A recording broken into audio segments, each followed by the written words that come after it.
En 2022, vous l'avez peut-être vu passer comme information, Cristiano Ronaldo est devenu le meilleur buteur de l'histoire du football. Ce qui est assez fort comme record. Sauf que beaucoup de personnes en 2022 n'étaient pas au courant de qui était le détenteur du record à ce moment-là. C'est un homme qui est assez oublié, alors que pendant plus de 50 ans, il a eu le plus grand record de l'histoire du football. Aujourd'hui, je vais vous raconter l'histoire de Joseph Bican, celui qui a été, entre 1955 et 2022, le meilleur buteur de l'histoire du football. Ouvrons l'encyclopédie.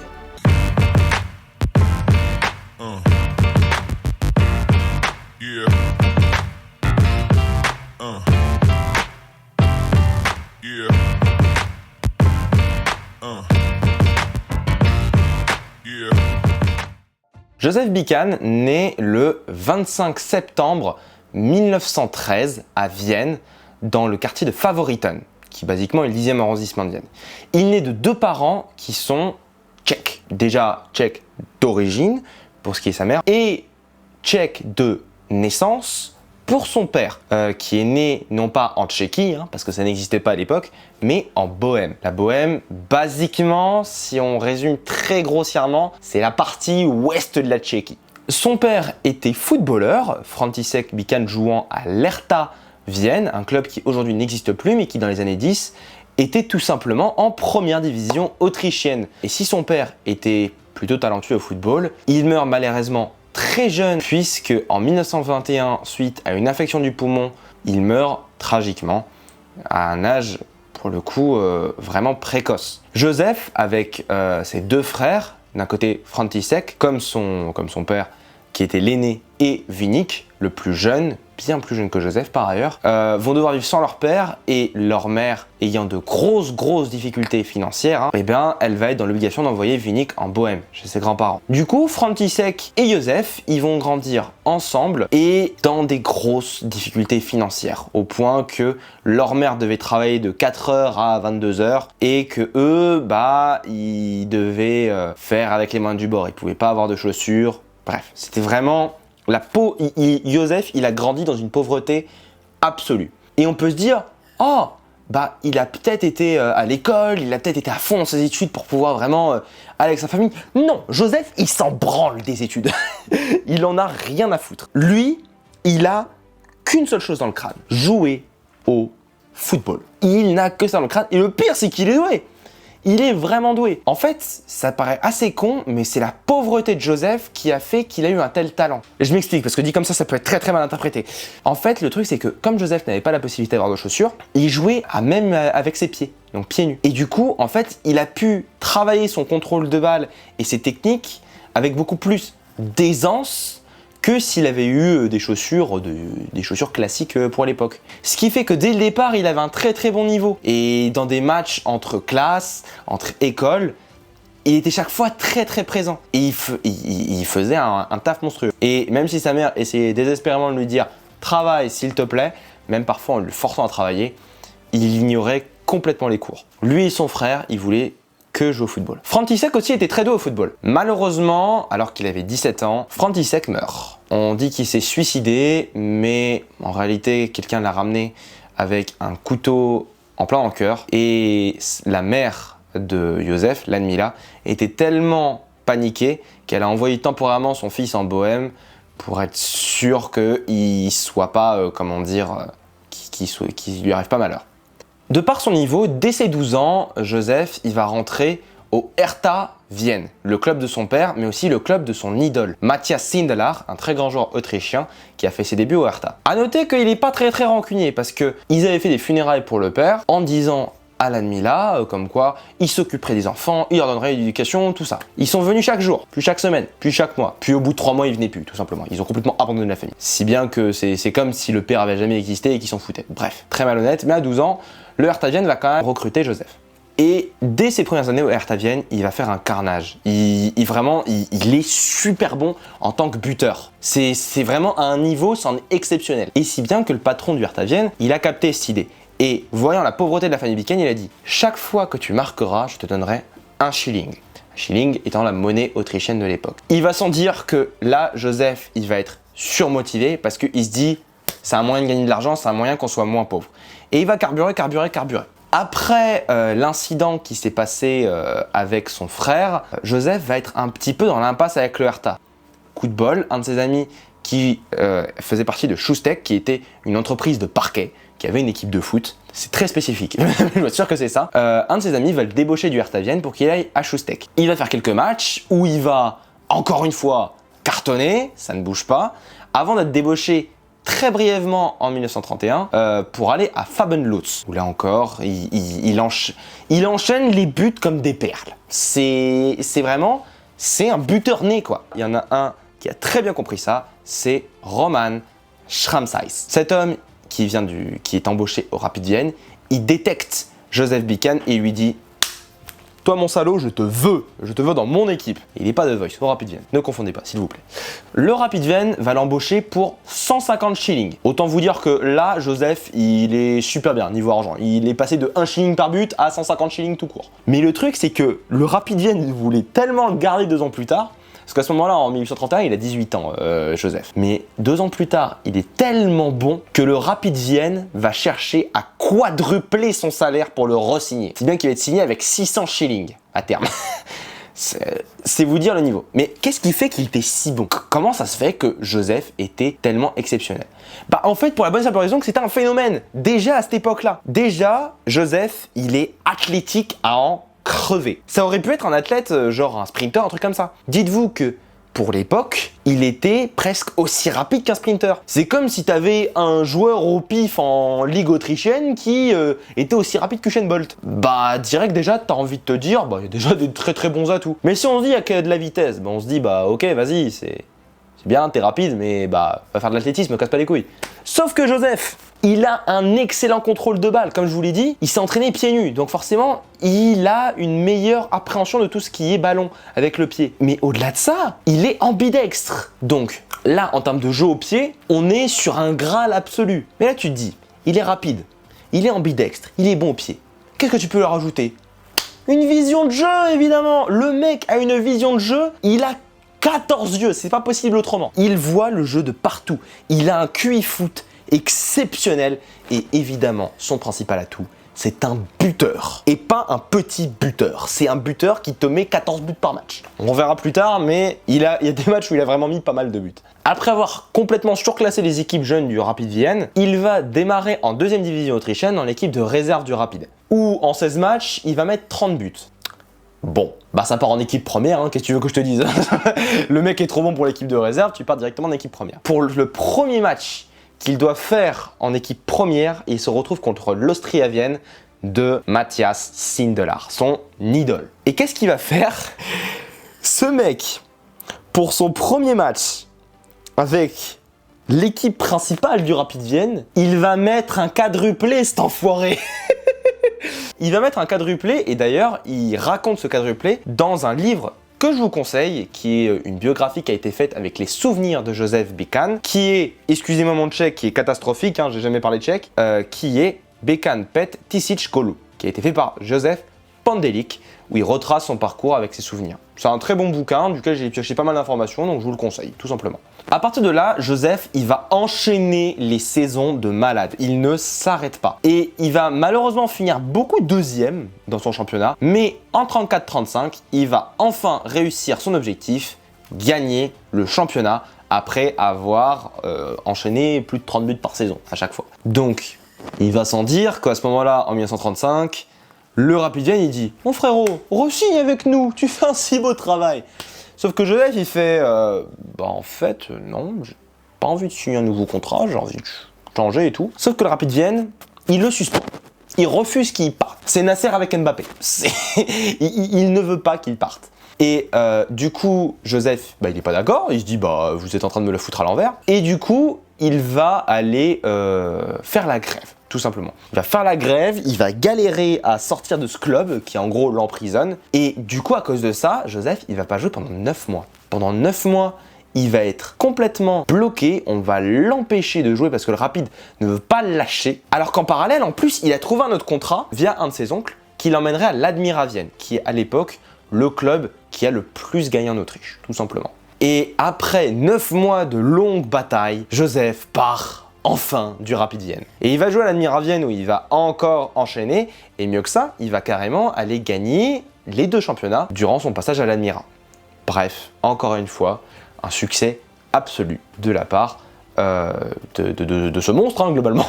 Pour vous donner un petit peu une idée de son niveau de l'époque quand il est à l'Admira, je vais vous citer tout simplement un extrait du Montagblatt, un journal autrichien de l'époque qui décrivait son match après une victoire de l'Admira contre le Red Star Vienne. Le meilleur joueur sur le terrain est indéniablement Bican, pas seulement pour ses problèmes de transfert, qui l'ont mis sous le feu des projecteurs, mais aussi pour ses performances réellement remarquables. Sa capacité à dribbler, ses contrôles de balles et la manière qu'il a de tromper ses adversaires était un vrai festin pour les yeux des spectateurs. Après tout, Bican était là aussi le meilleur joueur de l'équipe, marquant 3 buts dans le match. Et si on parle beaucoup de Bican avec ses clubs, il faut aussi parler de lui en équipe nationale. En effet, entre 33 et 36, il va comptabiliser un total de 19 sélections pour l'équipe nationale d'Autriche de football. Coup de bol pour Joseph, il arrive à une époque où la sélection autrichienne, elle est à son apogée. C'est l'équipe qu'on appelle à l'époque la Wunderteam. C'est considéré comme la plus grande équipe de l'époque qui exerce un football total et qui est au sommet de sa gloire. Ils vont même aller jusqu'à la 4e place à la Coupe du Monde 1934 avec un match très controversé en demi-finale contre l'Italie où globalement l'Italie les a un peu volés. Mais on reparlera de la Coupe du Monde 1934 dans une autre vidéo. Joseph Bican jusqu'à sa mort a dit que l'arbitre était un vendu dans ce match contre l'Italie. C'est vous dire à quel point vraiment il avait la rage à propos de ça. Mais au-delà de ça, il va quand même marquer dans cette Coupe du Monde une fois contre la France en 8e de finale. Il marque même, je crois, le but vainqueur. Et malheureusement, il ne gagnera jamais de titre avec l'Autriche. Au total, il marquera 14 buts avec la sélection autrichienne, ce qui est quand même un excellent ratio en 19 matchs. En 1937, ce qui devait arriver arriva. Joseph, qui depuis son enfance se proclame tchèque, va aller se tourner vers sa patrie d'origine et va tenter d'aller jouer avec la Tchécoslovaquie. Mais pas seulement jouer, il va aussi tenter d'aller vivre en Tchécoslovaquie tout simplement. En 1937, alors que son contrat avec l'Admira Vienne touche à sa fin, Joseph arrive à trouver un contrat avec le Slavia Prague. Sauf que, comme vous l'avez pu le voir, Joseph il a des problèmes avec ses transferts. Et ça va continuer. Cette fois, c'est pas l'Admira qui va le retenir, c'est la fédération même autrichienne. En fait, il souhaitait absolument que Joseph participe à des matchs de l'équipe nationale en décembre. Chose qu'il refuse parce qu'il veut aller en Tchécoslovaquie avec le club du Slavia Prague. Sauf que la fédération autrichienne, elle pousse au point qu'elle menace Joseph que si jamais il ne fait pas ses matchs en décembre, son contrat serait automatiquement renouvelé avec l'Admira, il ne pourra pas aller avec le Slavia. Sauf que Joseph, dur à cuire, refuse. Il refuse catégoriquement et à la fin, de par son refus, il arrive à partir au Slavia Prague pour le début de la saison 37-38. Et pour sa première saison au Slavia Prague, Joseph s'en sort plutôt bien. Non, je déconne, il survole tout. De la Statni Liga, il va finir meilleur buteur avec 22 buts. Malheureusement, à 1 point ou 2 points près, il va être battu par le Sparta Prague, le grand rival du Slavia. Mais il va quand même remporter un titre cette saison parce que à l'époque, tu avais la Coupe Mitropa, qui globalement, avec des gigantesques guillemets, est l'ancêtre de la Ligue des Champions. Et il va remporter la Mitropa avec le Slavia Prague contre Ferencváros en finale. 2 partout au match aller, 2-0 au match retour, et il marquera d'ailleurs un but au match aller. On est quand même sur une très bonne première saison. Après encore une saison où il finit 2e derrière le Sparta Prague, encore une fois, Joseph ne va plus évoluer en Ligue tchécoslovaque, mais en Ligue de Bohème et Moravie. Qu'est-ce que c'est que cette merde? Bah en fait, si vous calculez au niveau des dates, on arrive à une saison qui est la saison 39-40. À moins que vous ayez vraiment rien foutu en histoire, je pense que vous voyez un petit peu près dans quelle merde on est au niveau d'Europe centrale. En fait, ce qui va se passer, c'est que la Tchécoslovaquie va être dissoute à ce moment-là. En fait, d'un côté, tu vas avoir la Bohème et Moravie, qui globalement est la Tchéquie actuelle et qui va être un protectorat de l'Allemagne, et de l'autre côté, la Slovaquie, qui est une république indépendante avec des gigantesques guillemets, parce que globalement, c'est l'Allemagne qui en fait un état pantin, un état fantoche, comme on appelle. Et du coup, la Ligue va être scindée elle aussi. Et du coup, il va être en Ligue de Bohème et Moravie. Et c'est durant cette période qu'il va être à son apogée. Les statistiques de Joseph Bican pendant sa période en Ligue de Bohème et Moravie, c'est une singerie. Déjà, pendant cette saison, entre 1937 et 1944, il va finir meilleur buteur de la Ligue chaque année. Et mieux encore, entre 1939 et 1944, il va finir pendant 5 saisons meilleur buteur du monde. Du monde. Je sais pas si on se rend compte de la dinguerie. Pendant 5 ans, le mec, personne ne marquait autant que lui dans le monde. C'est lunaire, bref. Et au-delà de ça, il va encore faire d'autres records sur le plan de buteur, hein. Déjà, il va réussir pendant la saison 39-40 à faire 19 matchs d'affilée à chaque fois en marquant un but. Il y a juste un gars qui a vaincu ce record-là, c'est Lionel Messi en 2013, qui avait marqué pendant 21 matchs d'affilée en Liga. Pendant ce temps, durant son passage au Slavia Prague, il va aussi s'amuser à mettre des septuplés, c'est-à-dire 7 buts pendant un match.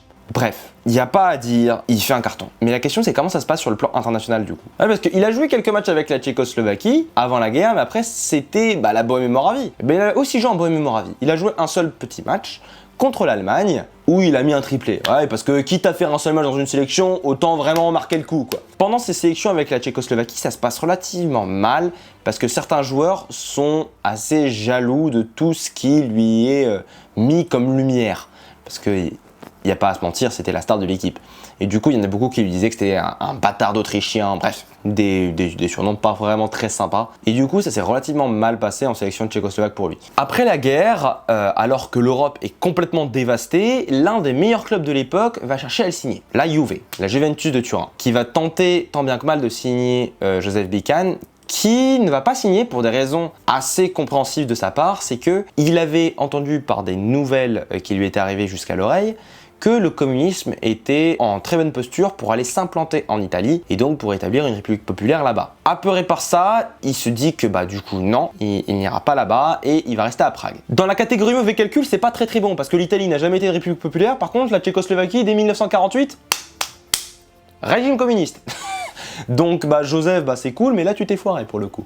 Alors du coup, il va être approché par le parti communiste pour en faire sa tête d'affiche, sauf que comme il l'avait fait avec le parti nazi en Autriche, il refuse catégoriquement de rejoindre le parti communiste. Si ces raisons sont louables, ça va mettre un énorme coup d'arrêt à l'image de héros national qu'était Joseph Bican. Parce que le Parti communiste va le descendre, littéralement, le traitant comme un bourgeois autrichien, un gigantesque MDR devant cette phrase, sachant que ce gars est quand même né dans une famille pauvre à en crever, au point que sa mère bossait pendant quasiment 20 heures par jour, donc bon, un peu moyen de la part des communistes. Mais du coup, ils vont vraiment le planté H24 au point que il a pu pouvoir jouer en équipe nationale à partir de 1949. Ça va être une des raisons, évidemment le fait qu'il vieillit au fur et à mesure, ça joue aussi, mais du coup voilà. Quand même, Joseph Bican, il va essayer d'améliorer sa relation avec les communistes dans le pays. Et pour ça, il va quitter le Slavia Prague, où il était depuis 11 ans quand même, il est resté très longtemps là-bas, pour aller dans un club de seconde division tchécoslovaque qui est le Vitkovice Železarny. Un club qui existe toujours, mais qui, je crois, aujourd'hui est en seconde division tchèque, si je dis pas de bêtises. Il va faire un carton parce qu'en environ 60 matchs, il va te mettre quasiment 75 buts. Bon, là, déjà, on est sur des bonnes bases. Et il va même permettre à l'équipe d'être propulsée en première division la première année où il est là-bas. Mais encore une fois, il va changer de club. Donc, à partir de ce moment-là, il va commencer à vraiment beaucoup bouger. Et il va aller au Sokol Skoda. Le Sokol Skoda qui aujourd'hui est le FC Hradec Králové qui existe toujours et qui je crois est en première division tchèque. Après une session assez prolifique là-bas, en moins de 30 matchs, il va te mettre à peu près 50 buts. Le ratio est plutôt pas mal. Il va être chassé de la ville par les communistes qui refusent de l'avoir parce qu'il refuse toujours d'être au parti communiste. Il essaie d'améliorer ses relations mais il reste quand même fidèle à ses idées. Voyant que ça ne s'améliore pas, en 1953, il finit par retourner au Slavia Prague, qui entre-temps, par les communistes, a été renommé le Dynamo Prague, et il va finir sa carrière là-bas en 1955, à 42 ans. Il aura quand même eu une très très longue carrière, parce que du coup, il est rentré dans la section jeune, il avait 12 ans, et il finit sa carrière dans son club de toujours, le Slavia Prague, avec à peu près 600 buts au compteur, avec les Tchervenobili, donc clairement la légende du Slavia Prague par excellence. C'est encore aujourd'hui son meilleur buteur, c'est pas vraiment étonnant vu la quantité de buts qu'il a marqué, mais voilà, sur 14 saisons, 600 buts environ pour Joseph Bican, le résultat exact n'est pas connu malheureusement, mais bref. légende du club. Sur la fin de sa carrière, Joseph Bican il avait déjà entamé sa reconversion. C'est-à-dire que sur les dernières années, il commençait déjà à faire entraîneur, notamment avec le Dynamo Prague. Dès 1954, il va commencer à entraîner alors même qu'il est joueur. Et il va faire ça dans plusieurs des clubs dans lesquels il va aller après coup. On parle notamment du Slovan Liberec, qui aujourd'hui est en première division tchèque, oui. Parce que c'est compliqué, vu que c'était Tchécoslovaquie, t'en as qui sont en Tchéquie, d'autres en Slovaquie maintenant, donc faut juste pas confondre. Mais du coup, ouais, il va jouer et entraîner le Slovan Liberec, qui est d'ailleurs le seul club où il ne marquera pas, parce qu'il ne jouera qu'un seul match avec le Slovan Liberec où il ne marquera pas. Et il fera à peu près la même chose avec le Spartak Brno, qui, si je dis pas de bêtises, depuis est devenu le Zbrojovka Brno, et où il marquera 2 buts en 4 matchs, alors qu'il entraîne en même temps, on le rappelle. Donc voilà, c'est 2 brefs moments durant sa carrière où il sort de sa retraite, mais c'est très bref. Donc globalement, il va enchaîner un petit peu les bancs en Tchécoslovaquie. Il va avoir l'occasion d'exercer cependant hors du pays pendant quelques temps grâce au Printemps de Prague. Le Printemps de Prague, pour les personnes qui ne le savent pas, c'est un mouvement de libéralisation qui a été entamé par le gouvernement tchécoslovaque dans les années 60 et qui a été appuyé par des manifestations assez massives qui avaient été faites par la population tchécoslovaque. Ça a permis à pas mal de gens d'avoir beaucoup plus de liberté en Tchécoslovaquie, notamment la possibilité de partir du pays. Malheureusement pour les Tchécoslovaques, ce mouvement il va être réprimé dans le sang lorsque les chars venus des autres pays du bloc soviétique, donc les pays membres du pacte de Varsovie, vont aller complètement écraser les manifestations et juste tout foutre en l'air. Cependant, Joseph Bican, il aura eu l'occasion de partir du pays et au moment où la révolte, d'une certaine manière, se fait opprimer dans le sang, lui, il sera en Belgique et il va y rester pendant un moment en Belgique puisqu'il entraînera le KSK Tongeren qui va emmener de la Div 4 à la Div 2 en entraînant pendant 4-5 ans. Après cela, il va arrêter sa carrière d'entraîneur et on va le voir de temps en temps à la télévision tchèque, mais assez peu malgré tout. Il restera assez discret pendant tout le reste de sa vie. Le 12 décembre 2001, à Prague, Joseph Bican s'éteint paisiblement à l'âge de 88 ans en ayant été crédité à ce moment-là comme étant le meilleur buteur de l'histoire du football. Comme je vous l'ai dit en début de vidéo, jusqu'en 2022, il sera considéré comme tel et selon la FIFA, il aura marqué un total de 805 buts durant sa carrière. Cependant, et c'est important de le noter, comme je vous l'ai dit, c'est selon la FIFA. Et le fait est que à partir du moment où il part du Slavia Prague et aussi pendant la guerre, ces statistiques sont relativement floues. Il est possible qu'il ait beaucoup plus marqué à certains moments. Et pour cela, on va se baser sur un site qui est une putain de mine d'or, qui est la RSSSF. Qu'est-ce que c'est? En gros, c'est un organisme qui a pour but de créer la plus grande base de données concernant le football. Et déjà aujourd'hui, c'est une énorme base de données. Et pour les férus de très vieux résultats de football et aussi de statistiques, je vous le conseille, c'est un bonheur, c'est un paradis. La RSSSF n'a pas le même nombre de buts pour Joseph Bican. Puisqu'en fait, elle va comptabiliser des éléments que la FIFA ne va pas forcément comptabiliser et qui du coup nuit à montrer la vérité concernant la quantité de buts qu'aurait pu marquer Joseph Bican ou d'autres joueurs. Et en l'occurrence, selon cet organisme, qui comprend donc les buts marqués dans toutes les ligues, y compris amateurs ou de réserve, les compétitions nationales ou internationales, toutes les sélections comme équipe A, équipe B, équipe olympique, tous les types de tournois traditionnels comme l'Intertoto ou des tournois de pré-saison par exemple, mais aussi tous les matchs annulés en cours de route, Joseph Bican aurait marqué un total d'environ 950 buts. Et le pire, c'est qu'il n'a jamais été meilleur buteur. C'est triste à dire. Et je sais que là, tout le mythe, il est en train de s'écrouler pour vous. Selon la RSSSF, toujours, il y a un gars qui a marqué plus que lui. La seule différence, c'est que ce gars, il a marqué dans des divisions qui étaient moins importantes. On va expliquer très brièvement parce que c'est pas vraiment le sujet de cette vidéo, mais étant un gars duquel on sait assez peu de choses, on va quand même lui rendre un hommage ici. On parle ici de Erwin Helmchen. Ce gars-là, c'était un Allemand qui a joué entre 1923 et 1951 dans plusieurs équipes plutôt de l'Est de l'Allemagne. Et durant sa carrière, il a marqué en à peu près entre 500 et 600 matchs 987 buts selon cet organisme. Ce qui en fait, selon cet organisme, le meilleur buteur de l'histoire du football. Pourquoi est-ce qu'il est comptabilisé? Parce qu'à l'époque, le championnat d'Allemagne était très différent. C'était pas la Bundesliga, donc un championnat classique comme a eu le droit Joseph Bican en Autriche et en Tchécoslovaquie, mais plus des championnats régionaux dont les vainqueurs allaient en championnat d'Allemagne, ensuite faisait avec un vainqueur à la fin. Ce côté plus amateur fait que Erwin Elmgren n'a jamais été vraiment reconnu par la FIFA comme tel, donc vous ne le voyez pas dans les classements de buteurs généralement. Par conséquent, Joseph Bican a été reconnu pendant très longtemps comme le meilleur buteur de l'histoire du football avec ses 805 buts selon la FIFA, résultat qui n'a été battu qu'en 2022. C'est la fin de cette vidéo à propos de Joseph Bican qui clairement est une légende du football. On peut redire très peu à propos de sa carrière, si ce n'est éventuellement ses problèmes de transfert, qui étaient la plupart du temps même pas forcément de sa faute. Seul élément où c'est un peu triste, c'est qu'il a jamais pu se révéler en matchs internationaux comme il aurait pu le faire.